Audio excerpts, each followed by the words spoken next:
એ chairman તે એક video સોસાયટીના ગ્રુપમાં નાખ્યો, રોટલી કોઈએ ફેંકવી નહીં, અન્નનો બગાડ કોઈએ કરવો નહીં. શું થશે આ વિડિયોથી? શું થશે? કોઈ રોટલીનો બગાડ નહીં કરે, બીજું શું થશે? એ ચેરમેન તું કેવા લોકોની વચ્ચે રહી છે તને ખબર છે ને? અરે ખાતા ખાતા જે લોકો અન્નનું અપમાન કરતા હોય, અન્નનો બગાડ કરતા હોય, તને શું લાગે છે તારા એક વિડિયો બનાવવાથી ખાધા પછી એનું અપમાન નહીં કરે? તો હવે હું ઘરે ઘરે જઈને વધેલી રોટલીઓ ઉઘરાવા જાઉં? અરે 500 રૂપિયા દંડ રાખી દે. સોસાયટીનો જે સભ્ય અન્નનું બગાડ કરતા ઝડપાયો અને 500 રૂપિયા દંડ. 500 રૂપિયા દંડ? એ બી તમે કહો છો કાકા? તમે જ પછી વિરોધ કરશો મારો. આ નોળિયા દંડ અને ઉઘરાણીમાં ફરક હોય છે. જે મોજ શોખ માટે ફરજિયાત બધાની પાસે ઉઘરાવે છે ને એને ઉઘરાણી કહેવાય. દંડનો મતલબ છે કે જેને ભૂલ કરી એને જ આપવાના ખાલી. અને ખોટી રીતે કરેલી ઉઘરાણીનો વિરોધ તો શમશાનમાં જઈ નહીં કરાય. તમને શું લાગે છે આ લોકો પૈસા આપશે? તમે આ લોકોને ઓળખતા નથી. આ લોકો રહી છે અહીંયા, ખાય છે અહીંયા, ખાધેલું કાઢે છે બી અહીંયા, પણ વખાણ બીજી હાઈફાઈ સોસાયટીઓના કરે છે. અરે આપશે, એના બાપા આપશે.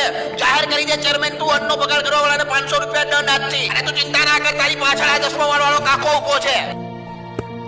પાછળ ઉભો છું કરી પછી આજ પાછળથી માર.